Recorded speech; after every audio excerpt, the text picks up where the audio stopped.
Sige po, pagpatuloy po natin, tayo po muna ay dumako sa pag-aaral ng mga salita ng Diyos. Handa na po ba tayo? Praise God. Palakpakan po natin ang Panginoon. Ganda po ang message ng Panginoon na nilagay po ng Panginoon sa atin. Pinag-pray ko po ito at naniniwala po ako na palalakasin po tayo ng Panginoon. Minsan po, ginadaya po tayo ng tao. We were being deceived by the enemy. Minsan, pinapipil niya sa atin na parang insignificant tayo, too small, unimportant. Pakisabi sa katabi mo, napakahalaga mo sa Panginoon. Sobrang importante mo sa Diyos. Kaya kung nararamdaman po natin minsan na parang wala na yata akong magagawa, tumatanda na ako, retired na ako, mahirap lang kami, tapos kami, maniwala ka kapatid, may paggagamitan ka. Dahil ang sabi po sa message ng Panginoon, ano pong sabi po dyan? You are chosen by God for a purpose. May reason, may purpose, may calling ka. Pakisabi sa katabi mo, pinili ka ng Panginoon. We were created by our God. Tayo po ay para sa Kanya. At nilikha niya tayo para pag-alayan siya ng ating buhay. We were called by God, we were chosen by God for a service. Pag hindi po natin ito nakita, magiging malungkot po ang buhay natin. Kasi whether we like it or not, whether we know it or not, if we are spiritually blind, maglilingkod at maglilingkod po tayo. Kaya lang sa iba po tayo maglilingkod. Kaya ang buhay natin magiging malungkot. Sino po dito na masaya siya na naglilingkod sa Panginoon? Masaya po tayo na naglilingkod sa Panginoon. Wow! Hallelujah! Pakisabi nga sa katabi mo ulit, makinig ka ng Panginoon. Listen to His words. Listen to God's voice. Lalo-lalo na kapag pinanghihinaan ka, nadi-discourage ka. Alam niyo, mapapayo namin mas makinig kayo sa Panginoon. Kaya natutuwa po kami ngayon, sa kabila ng busy po kayo, nandito po kayo, nakikinig po kayo sa Panginoon. Palakpakan mo natin ang Panginoon. Naalala ko tuloy, mayroon pong isang tao daw po, tinaningan siya ng doktor. Tinaningan. Sabi sa kanya, di na gagaling. Ay, hindi pa umuwi ka na. 10 ka na lang. Ano, Dok? 10 years? 10 months? Sabi ng doktor, 10. 9. Binibiro lang kita sa doktor. So, totoo lang, nakita ka namin, napag-aralan namin kalagayan mo, 6 months ka na lang. Alam mo yun, nung narinig niya na 6 months na lang siya, alam mo yun, yung parang, naranasan niyo na bang matalingan kayo? Talagang parang pinagsukluban po siya ng tadhana. Nakikita niyo po? Napayuhan siya, maliho yung payo sa kanya ng mga kaibigan niya. Mga unbelievers sabi sa kanya, Paul, pag ganyan, malapit ka ng mamatay, ang the best na dapat mong gawin, mag-asawa ka. Mag-asawa ka? Malapit na nga akong mamatay Mag-asawa ka. At piliin mo yung masama ugali. Yung masama ugali na, tapos pangit pa. Sabi niya, mag-aasawa ako, masama ugali, tapos pangit pa. Bakit naman ganon? Sabi ng kaibigan niya, syempre, pag ang asawa mo, masama ugali, tapos pangit pa. Di ba? Mas na naisip mo pang mamatay na lang ng maaga. Kaya sabi ko sa inyo po, mas makinig po tayo sa Panginoon. Pag nakinig ka sa Panginoon, igagayad ka niya. Dadaling ka niya sa tama. Hindi ka malilihis. Amen! Praise God! Sabi po sa isang memes, kahit gaano daw katindi yung pinagdadaanan mo, kalupit yung mga pinagdadaanan mo, mga pagsubok, huwag na huwag ka daw sasayaw ng minimist. Sample naman, no? Meron ba dyan? Meron dyan? Kaya-kaya? Maybe this time? Wala? Sige, mamaya na lang. Mamaya Well, Acts chapter 9, diretso po tayo sa pag-aaral natin. Pinapatawa ko lang po kayo ng kaunti. Dahil alam ko po yung iba sa inyo, baguhan, medyo mahihiya. Bago po tayo sa Word of God. Acts chapter 9. Pakisabi ko, the conversion of Paul. Sa Acts chapter 9, dito po si Apostol Pablo ay tinatagpo ng Panginoon. Nakakilala sa Panginoon. Bigyan ko lang po kayo ng kaunting background lang. Alam ko ng background medyo PGP para natutulog yung mga tao. Kapraso lang po. Kasi po, maaari po tayong makarelate sa Kanya. Kasi tulad ni Pablo, tinawag siya ng Panginoon, tayo man din po, tinawag ng Panginoon. You are called by God. God has chosen you. Can we say Amen? Amen. So ano po ang sitwasyon dito? Si Apostol Pablo po ay papapuntang Damascus. Alam mo, medyo pag ginakabahan ka, di ba, paulit-ulit. Ito po medyo umaga na ho ako inabot ng pagsusulat ko ng cellphone notes kaya papapuntang Damascus talaga. Si Pablo po, papuntang Damascus.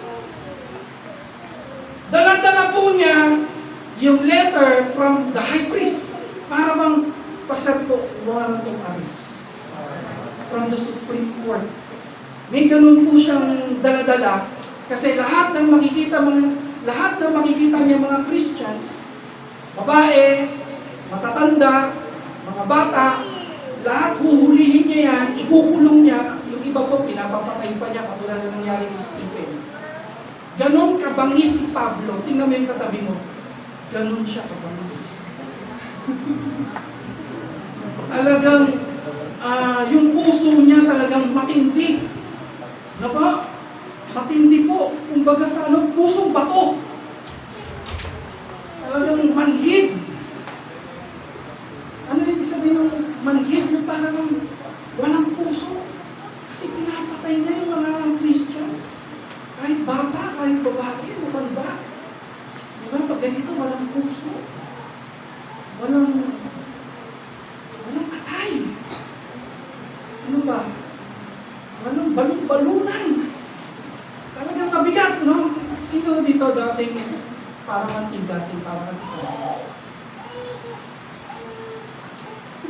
pero mabuti ang Panginoon kasi nakakilala po tayo sa Diyos. Amen! Amen! Ganito po sitwasyon ni Pablo and na-encounter niya ang Panginoon. Hinaharang siya ng Panginoon. Minsan haharangin ka ng Panginoon. Sino dito naranasan niyo? Parang kang haharangin ng Panginoon, kikidnapin ka ng Panginoon, tapos dadalhin ka sa church. Meron mo ba dito? Nag-iisip ngayon, bakit ako nandito ngayon? Gusto ko sabihin sa inyo, may ginamit ang Diyos para kidnapin ka at dalhin ka dito para pagpalain ka ng Panginoon at marinig mo ang salita ng Diyos. Palakpakan po natin ang Panginoon. Ganon minsan kumilos ng Panginoon. Ganon minsan tayo katagpuin ng Panginoon. Ang sabi po ng Biblia, sa lakas po ng liwanag ng Panginoon, sa lakas ng liwanag, no? Kasi sabi ni Lord sa kanya, Paul, why are you persecuting me? Para bang sa salita ng Panginoon, bakit mo ako sinasaktan? Pag sinasaktan mo yung church, kapag sinasaktan mo yung kapatiran, ako sinasaktan mo. Pakisabi sa katabi mo, huwag mong saktan sila. Huwag mo rin ako saktan. Kasi lahat ng gagawin mo sa akin, ginagawa ko sa akin. Okay? Mahusundan po natin. At dito po nagkaroon po ng conviction si Paul. Ang sabi ko, sa lakas ng liwanag ng ating Panginoon, bumaksak po siya sa kabayo. Tapos nabulag siya. Iniisip ko nga kasi maybe na lang hindi na-paralyze. Sino yung nahulog sa kabayo na na-paralyze? Superman? Christopher Reeves. Di ba? Nahulog siya sa kabayo. Tapos na-paralyze. Pero may isip Paul, talagang may plano pa ang Diyos sa kanya. Amen?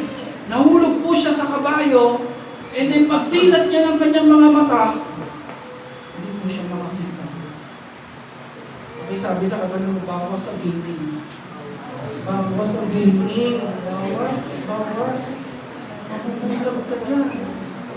Oh, meron kami kakilala na bulag sa ganyan. Napo. At ang sabi po ng Biblia, naririnig ng mga tao yung sound, pero hindi nila nakikita yung tunay na pangyayari. Dito po ngayon magsisimula yung ating kwento. Dito po sa Acts chapter 9, ang sabi po dito, verse 11, verse 12, verse 13, sabay-sabay po natin babasahin, malakas po. Para sa Lord. Pwede po ba yun? Para sa Panginoon? Okay. 1, 2, 3, go. The Lord told him, go to the house of Judas on Straight Street and ask for a man from Tarsus named Saul. For he is praying. In addition, he has seen a man named Ananias come and place his hands to restore his sight. Ano ba po sunod sa verse? Verse 13. Lord, Ananias answered, I have heard many reports about this man. Kita niyo po? Kahit po si Ananias, na disciple, lingkod po ng Diyos, sabi niya, Lord, ang dami kong report na narinig sa inyo. Ano po ang naririnig ni Ananias? Ito po yung pumapatay ng mga Kristiyano. Ito yung nang-torture. Ito yung mga nanguhuli. Kaya, parang kahit si Ananias, parang ako eh. Pakisabi nga sa katabi mo, marami rin ako narinig sa iyo. Oh, marami ako nababasa sa iyo. Yung mga post mo, nakikita ko yan. Ano po? Minsan po, may mga tao po, kapag gusto na natin maglingkod, pag gusto na natin magbagong buhay, minsan may mga tao parang hindi makapaniwala. Naranasan niyo ba yan? Nung nag-decide ka na maglilingkod ka sa Panginoon, magbabagong buhay ka, hindi makapaniwala yung girlfriend mo. Hindi makapaniwala yung asawa mo kasi kilala ka niya. Nako. At minsan sa sarili natin, parang nahihirapan din tayong i-reconcile yun, no? Parang nahihirapan din tayong tanggapin nyo na ako maglilingkod ako sa Panginoon. Dati akong bungangero sa palengke, dati akong ganito, ganyan. Well, ang Panginoon, pag pinili ka, hindi tinitignan ng Panginoon yung kalagayan mo sa buhay. Amen! Kapag pinili ka ng Panginoon, hindi niya tinitignan kung ano yung kalakasan mo. Pinili ka niya dahil mahal ka niya. Pinili ka niya dahil may layunin siya sa iyo. Pinili ka niya dahil gagamitin ka niya. Palakpakan po natin ang Panginoon. Presidential Decree number 247, bawal daw po punitin o sunugin ang pera po ng Pilipinas. Kaya meron po ako ditong play money. Then mahirap na ho. Mahirap na po kung totoong pera po ito, hindi pwede itong gamitin sa, alam mo yun, yung mapupunit mo o susunugin. Stapler na lang eh, tama ba Ate Kay? Nasa bangko po si Ate Kay. Bawal po yan. Bawal. So, konti lang pong illustration ibibigay ko sa inyo. Magkano po ito kung play money natin? 1,000 pesos. Pwede ba natin tawagin si Joshua Cando para sa kaunting dramatization? Palakpakan muna natin ang ating na tiklupin mo ang pera. Matapos mong tiklupin, lukutin mo. Lukutin mo. Ayan. Pakita mo sa tao. Lukot na lukot. Ngayon, ihagis mo na. Ihagis mo. Sipain mo. Sipain mo pa. Tapakan mo. Tapakan mo pa na mas malakas. Yung may tunog. Yung may tunog. May ganun. Ayan. Bigay mo sa akin na. Pulutin mo. Buksan mo. Magic to, magic. Biro na, biro. Magkano yan? 1,000 pesos. Palakpakan po natin si Joshua. Minsan buhay natin game ganito. Minsan sa tindi ng mga pinagdaanan natin, ang buhay natin, minsan parang nalulukot. Tignan mo yung katabi mo, lukot na lukot. Nalulukot. Minsan naranasan natin tinapon po tayo. Naranasan nyo ba yun? Parang tinapon na lang. Anong kasalanan ko? Nagmahal lang naman ako ng totoo. Nagmahal lang naman ako. Bakit gano'n? Parang dinock na lang ako. Diba? Pero tanda mo, mahal ka ng Diyos. Minsan naranasan natin na sipain tayo, ihagis tayo. Pero tandaan po natin, hindi po nagbabago yung value po natin. 1,000 pesos po. Anak ka pa rin ng Diyos. Ano man yung pagdaanan mo sa buhay, hindi ho nagbabago yung identity mo. You are still His son. You are still His daughter. Mahal ka pa rin niya. At hindi po siya nagbabago. Kaya minsan, kapag hindi na po naniniwala yung tao sa atin, at hindi na rin tayo naniniwala sa sarili natin, magtiwala pa tayo sa Diyos na tumawag po sa atin na siya'y tapat at hindi nagbabago. Palakpakan nga po muna natin ang Panginoon. Nagpaputi sa Kanya. Hallelujah! Ang sabi po ng salita ng Diyos sa verse 15, tuloy lang po natin, 14, 15, ayan po. But the Lord said to Ananias, "Go, this man is my chosen instrument." Pakisabi sa katabi mo, God has chosen you. Pinili ka ng Panginoon. John 15:16, hindi tayo ang pumili sa Panginoon. Siya pumili sa atin. Hindi tao pumili sa atin.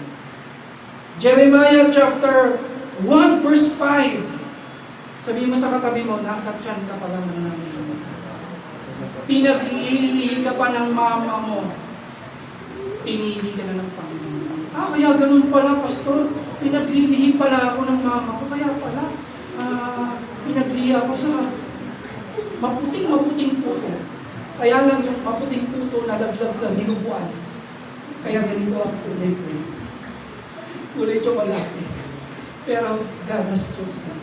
Ephesians chapter 1 verse 4, ang sabi doon, bago pa itayo ang mundo, before the foundation of the earth. Kapatid, imagine mo yan. Hindi ka pa nag-i-exist. Itinatayo pa lang itong planet Earth. Pakisabi nga ng dahan-dahan sa katabi mo, kilala ka na niya. Pinili ka na niya na maging kanya at magdala ng papuri sa kanyang pangalan. Malakas niya po na palakpak para sa Panginoon. Hallelujah! God has chosen you, ang sabi diyan. For what purpose? Ano pong dahilan? Ang sabi diyan, this man is my chosen instrument to, basa ba? To proclaim my name. Yan pala yung purpose ni Lord. Kaya kanya pinili para pahayag mo ang kanyang pangalan. Amen. Proclaim His name. Ano ibig sabihin niyan? Ano po ibig sabihin niyan? Ang sabi po diyan, dito mo tayo, this man is my chosen instrument to proclaim my name. Pakisabi ko, instrument. Instrument ka nila. Pinili ka maging vessel ng Panginoon. Pinili ka maging channel ng Panginoon, maging daluyan ng Panginoon. Taas mo ang kamay mo. Pagpapalain ka ng Diyos, sasaluhin mo yung mga pagpapala ng Diyos. Amen? Hawakan mo yung katabi mo. Pagpapalain mo. Yung po dahilan, bakit tayo pinili ng Panginoon? Para pagpalain po tayo at maging pagpapala. Amen? To proclaim His name. Ano ibig sabihin ng to proclaim His name? Ang ibig po sabihin niyan, ang sabi po ng 2 Corinthians 5:20, we are ambassadors of Christ. Mga kapatid, pag sinabing i-proclaim mo yung pangalan ng Panginoon, abay, dala-dala mo pala ang pangalan ng Panginoon. Kahit saan ka magpunta. Ambassador ka pala. Representative ka pala ni Lord. Kaya pag tinanong ka, sino ka ba ambassador ako? Ng Amerika? Hindi. Ambassador ni Christ. Nire-represent ko si Christ sa trabaho ko, sa school. Nire-represent ko si Christ kahit saan ako magpunta. Pakisabi sa katabi, tanda mo yan. Ambassador ka ng Panginoon. Dala mo pangalan ng Panginoon. Amen. Ano pa po ang sabi dyan? Tuloy lang po natin ang basa ng mabilis. Meron pa po ba, kuya? Verse 16. And I will show him how much he must suffer for my name. Pero daw po, itong paglilingkod natin may suffering, hindi lang po puro blessing. May suffering. Yung relationship natin sa Panginoon, parang relationship niya sa mag-asawa. Meron daw po 3 rings. Engagement ring. Ano pa po? Wedding ring. Ano ba isa? Suffering. Kasama talaga yun. May suffering talaga. Amen? Pero yung suffering parang hindi mo nararamdaman kasi mahal mo yung tao na kasama mo. Kaya sabi sa hirap at ginhawa, ngayon at magpakilang. Palakpakan po natin ang Panginoon. Si Paul, naranasan niya po yung mga suffering niya. Para sa akin, ang pinakamatinding suffering ni Paul, yung iniwan po siya. Sino po nakaka-relate dito? Naranasan niyo ba iwan kayo? Iwan, sabi ng isa, ouch. Huwag kang mag-alala, hindi kayo iwan ng Panginoon. Amen? Si Paul, iniwan po siya ng mga tao na kasama niya. Demas left him. Iniwan po siya ni Demas. But Timothy stayed with him. Amen? Si Titus, iniwan siya for a mission purpose. Si Mark, iniwan siya pero bumalik sa kanya. Ganun lang, parang ang tingin ni Paul, pag mga ganon, masakit kapag iniiwan ka, pero ang tinitignan ni Paul, may mga nananatili mo. Amen? Huwag mo nang tignan yung umaalis. Huwag mo tignan yung kung sino nang iwan sa'yo. Tignan mo kung sino yung nanatili sa'yo. Nandiyan ang pamilya mo. Nandiyan yung mga totoong kaibigan. Amen? Tignan mo, baka marahil kapag iniwan ka, baka may pinapagawa ang Panginoon. God has a reason, God has a purpose. Baka may mission na pinapagawa. O baka mamaya, iniwan ka, pwedeng bumalik. Pwedeng bumalik.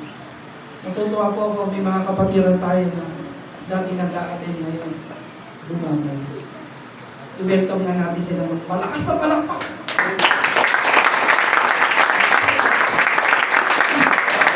Nung umalis po sila sa church, para mga paslit na bata. Ngayon, nakita ko, may dala-dalang cake ko. Happy birthday. Ikaw pala si Dave. Ang binata. Hindi ng Diyos. Si Renz nasaan? Ako hindi ko naman kilala si Renz. Sa trabaho. Mga nag-alisan ito, mga batang maliliit. Parang si John Mark. Parang si Mark. Iniwan si Paul, pero bumalik. Ngayon, mga binata na. God bless you. Palahin kayo ng Panginoon. Hallelujah.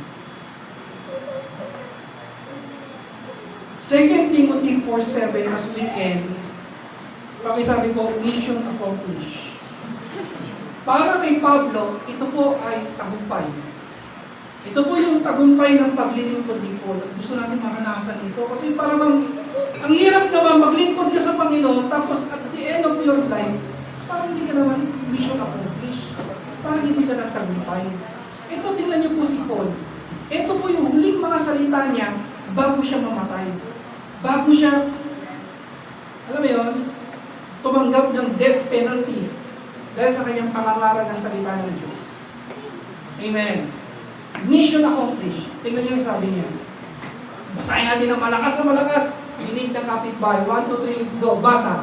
I have fought the good fight. I have finished the race.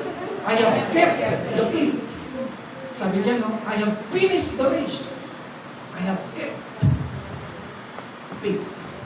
Hindi ako naglamig, sabi ni Paul. Hindi ako nag-backslide. Hindi ako nagbago. Yung sinimulan ko paglilingkod sa Panginoon, tinapos ko. Uuwi ako sa Panginoon. na nagtatapat. Sino po ganyan ang gusto niya? Ganyan ang panalangin niya. Yung uuwi ka sa Panginoon na naglilingkod ka sa Diyos. Mission accomplished po ito. Well, paano kaya nagawa ito ni Paul? Paano kaya niya ginawa ito? Kasi ang dami naglingkod sa Panginoon, hindi ito. Maraming naglingkod sa Panginoon. Yung iba po sa paglilingkod nila sa Panginoon, pinayaman sila ng Diyos. At sa tindi ng yaman, nasiraan ng bait. Nasiraan ng bait sa tindi ng yaman. Kaya kung kayo mga nagpipray ng kayamanan, ingat kayo. Dapat kaya ng isip niyo. Talungin mo yung katabi mo, kaya mo ba yan? Kaya mo yan? Payalamanin ko lang. Baka hindi kayamin ang isip mo. Kasi may kilala ko, pinayaman siya ng Diyos. Pinasagana siya ng Panginoon. Parang may tililing na eh. Tuloy mo sabihin niya na siya na daw ang sanong Lord. Siya na daw ang, alam mo yung Panginoon. Tapos akyat pa na siya sa langit. Ano klase ito? Maraming naglingkod sa Panginoon pero tumigil yung lingkod. Bumalik sa Panginoon. Pero gusto natin, tapusin natin yung paglilingkod natin sa Diyos ng may pananampalataya, may pagtataka. Amen! And we say Amen! So, let me just give you 3 verses lang po ito. Then we will pray. Ano gagawin mo para mission accomplish? Ano gagawin mo para magtagumpay ka sa paglilingkod mo? Pakisabi ng malakas, look unto Jesus. Kay Lord ka lang tumingin. Ang sabi ng Hebrews 12:2, look unto Jesus. Fix your eyes unto Jesus, the author and finisher of your faith. Sa Panginoon ka lang tumingin. Huwag kang titingin sa tao. Huwag kang titingin sa tao. Kasi pag tumingin ka sa tao, pwede ma-discourage ka. Pag tumingin ka sa tao, pwede magmalaki ka sa tao. Huwag kang titingin sa sitwasyon o kahit sa sarili mo. Focus ka lang sa Panginoon. Amen. Focus ka lang. Pag may problema, normal yan, pero huwag ka panghinaan ng loob. Focus ka sa Panginoon, gagawa ang Diyos. God will make a way when there seems to be no way. Nothing is impossible with Him. Kay Lord ka lang. Maraming character si Lord. Marami siyang attributes. Pero 3 bagay lang ang minimeditate ko. Pag nakatingin ka kay Lord, lagi mong iisipin, He is faithful. He is faithful. He is merciful. He is your provider. 3 lang yan. Noong nagpapasimula po kami ni Ate Chris sa ministry, wala po kaming supporters. Wala po kaming sending church. Wala kaming denomination. Wala kaming support sa abroad. Napakahirap po nun. Napakahirap. Pag titignan namin yung sitwasyon, financially, madi-discourage ka. Wala kaming nakikitang future. Alam mo yun? Pero nakatulong kami sa Panginoon. Lord, kayo magpo-provide. Kayo magbibigay ng mga tao. Kayo magbabago ng buhay ng mga tao. Kayo magpapagaling. Kayo magpapala sa kanila. Wala kaming supporter, pero ikaw magsusupport sa amin. And the Lord is good. The Lord is faithful. Lagi mong titignan ng Panginoon. Pag nakatingin ka sa Panginoon, nakapokus ka sa Panginoon, pwede bang palakpakan mo siya? Bilang patuloy mo sa Kanya. Bilang patuloy mo sa Kanya.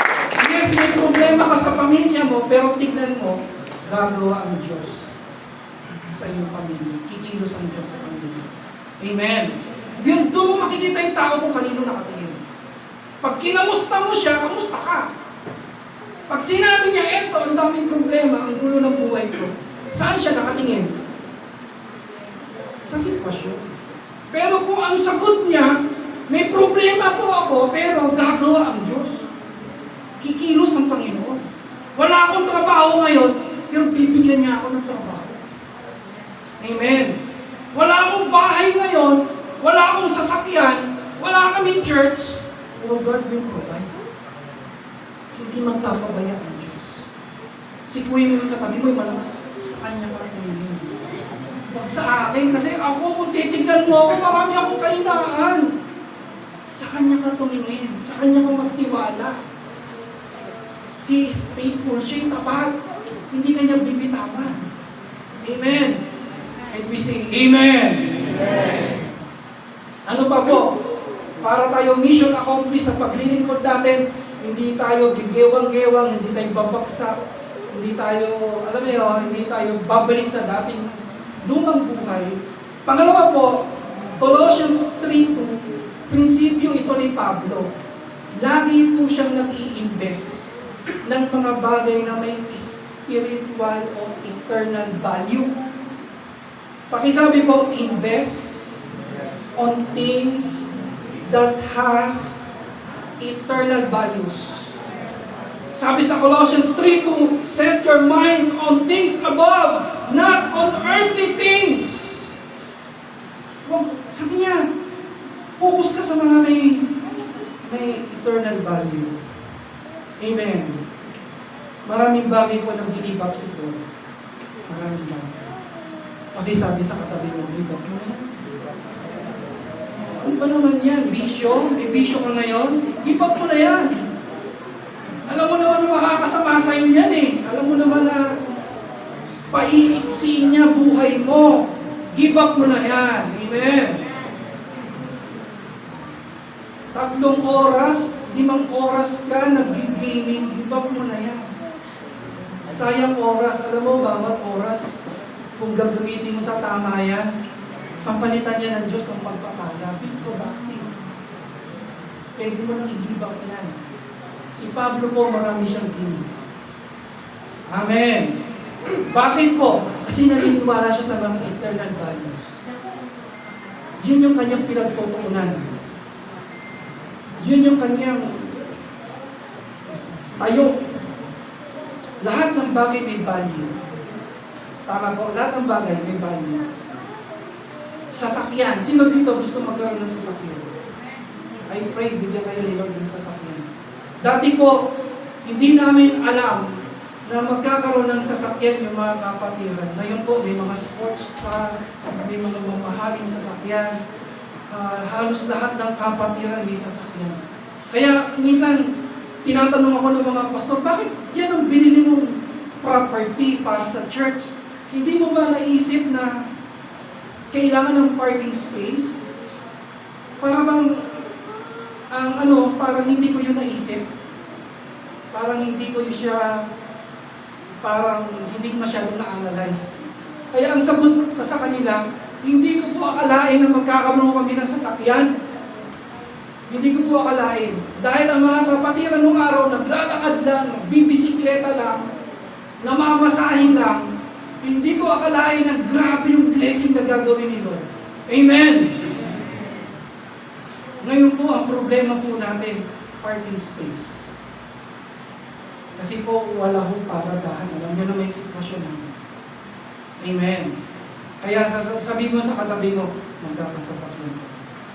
Lahat na nagsuserve dito, lahat na naglilingkod dito, ay nakakovenant yan. Pinagpipray namin yan. Magkakasasakyan ka. May mga kapatiran tayo, halos lahat ng member ng family nila may sasakyan. Walang imposible sa Diyos. Amen. Pero, ano pong gusto ko sabihin sa sasakyan? Ang sasakyan po, pag binili mo yan, after 1 year, after 3 years, after 5 years, after 10 years, yung value po niyan, pakisabi po, declining. Declining po yan. Hindi mo na yan maibebenta sa presyo na binili mo. Tama po? Pakisabi sa katabi mo, bumili ka ng lupa. Lupa bilhin mo. Bakit po? Pag bumili ka ng lupa, yung value niyan, pakisabi ng malakas, increasing. Increasing yan eh. Kaya ang tanong po, sino dito, taas ang kamay, gusto sasakyan muna? Okay. Okay lang po yun. Sino dito gusto lupa muna ang bibigyan ni Lord sa kanya? Sino dito po, sasakyan at lupain? Amen. Bakit po? Halimbawa, may maliit lang po kami na kaprasong lupa. Yung bahay po namin sa Washington, after 10 years na po ngayong year na ito na August, after 10 years, yung presyo ng kaprasong bahay namin, doble na po. Doble na po yun. Kaya kung interesado po kayo dyan, sa lahat na nakakapakinig, sumali po kayo sa Team Payaman. Nandiyan po si Sister Maribig, ang developer po natin. Nandiyan po si Sister Hazel, ang ating broker. Nandiyan si Brother Lito, ang tagapagtayo ng mga resort. Sumali po kayo. Kung pipili ka ng totropahin, kakaibiganin, pumili ka na ng mga taong dadaling ka sa pagpapala. Amen. Dadaling ka sa biyaya ng Diyos. Amen. Magugulat ka na lang. Pag nagpatuloy ka sa paglilingkod, baka after 10 years, 15 years, masabi mo, Pastor, totoo talaga, pag naglingkod ka sa Diyos, hindi ka niya pababayaan. He is faithful. He is merciful. He is our God. Palakpakan po natin ang Panginoon.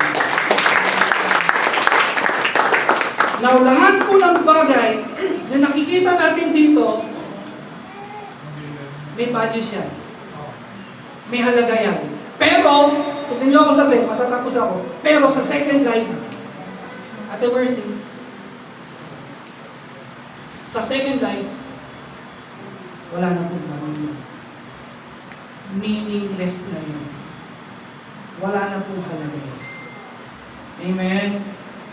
Amen? Kahit gaano pa karami sasakyan mo, kahit gaano pa karami lupain mo, pag namatay ka, hindi mo na madadala kahit 5 giling. Pero, yung paglilingkod na ginagawa mo ngayon, yan po yung may eternal values. Yung paglilingkod na ginagawa mo, everything you've done for the Lord, lahat ng ginagawa mo para sa Panginoon, binibless mo yung church, binibless mo yung pastor, binibless mo gawain ng Panginoon. Lahat po ng yan na ginagawa natin para sa Lord niya. Sabi ng 1 Corinthians 15:58, your labor in the Lord will not be in vain. Lahat ng paglilingkod na ginagawa mo, yung pag-upo mo dyan, pag-attend mo, kahit umuulan, nandiyan ka, naglilinis ka ng church, nagpo-contribute ka, nagsusupport ka, kapatid, yan po yung kayamanan na dito na ubos. Pakihawakan mo yung katabi mo kong grace. Totoo ka mayaman. Hindi ka lang mayaman sa lupa, mayaman ka hanggang sa pag-uwi niya. Palakpakan natin ang Panginoon. Doon po yung tuon natin. Tayo po mga naglilingkod sa Panginoon, hindi na mahalaga sa atin yung numbers, hindi na mahalaga sa atin yung pangalan, o ano mang bagay na, alam mo yung earthly things. Doon tayo nakatuon. Amen.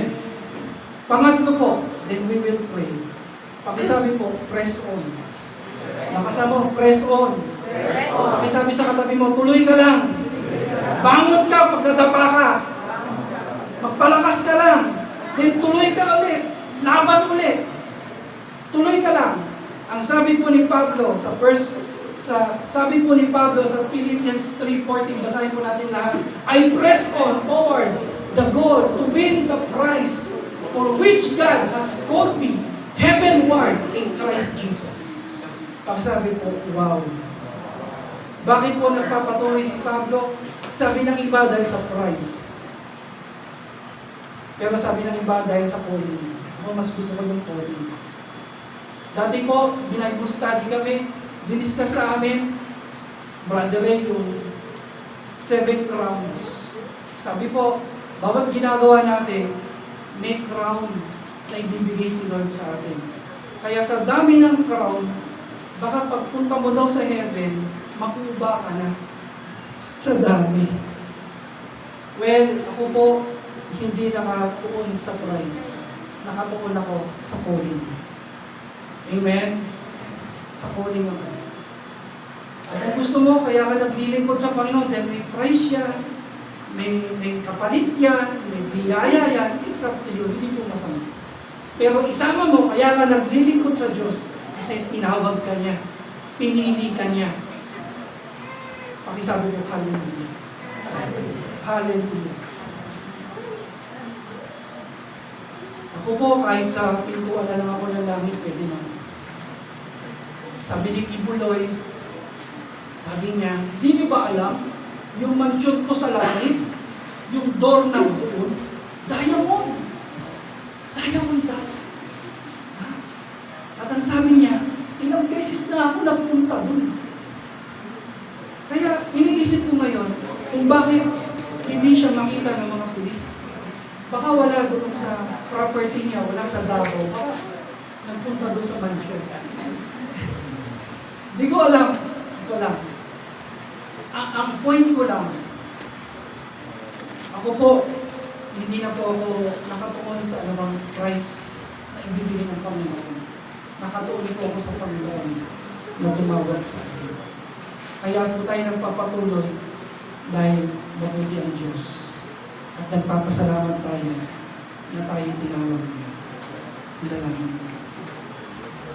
Panginoon, marami pong salamat sa iyo, O Diyos. Napakabuti mo sa amin. Sa kabila ng nilukot ng mundo ang buhay namin, dinumihan kami. Iba't ibang dumi na meron kami. Dumi ng kasalanan, dumi ng pag-aalinlangan sa sarili. Panginoon, napakabuti mo sa amin. Sa kabila ng para kaming pera na inagis, tinapakan, nilupot, Panginoon, napakabuti mo po. Kasi hindi ka nagbabago sa amin. Marami man kami naging pagkakamali. Marami man po kami naging pagkukulang. Nanatili po kayong tapat o Diyos. You remain faithful. You are still merciful. You are always forgiving. You are the God of second chances. Salamat, Panginoon, ni-restore mo kami. Salamat, Panginoon, pinili mo kami. Sa kabila ng aming mga kahinaan, tinawag mo kami para maglingkod. Pwede mo bang sabihin, salamat sa iyo, O Diyos. Magpapatuloy po ako, Panginoon, hanggang sa huling hininga, hanggang sa huling tibok ng aking puso, hanggang sa huling mo, maglilingkod ako sa iyo ng may pasasalamat, may pagpupuri, may kadalakan. Salamat, Panginoon, amin naman. Sa pangalan ni Jesus. Amen.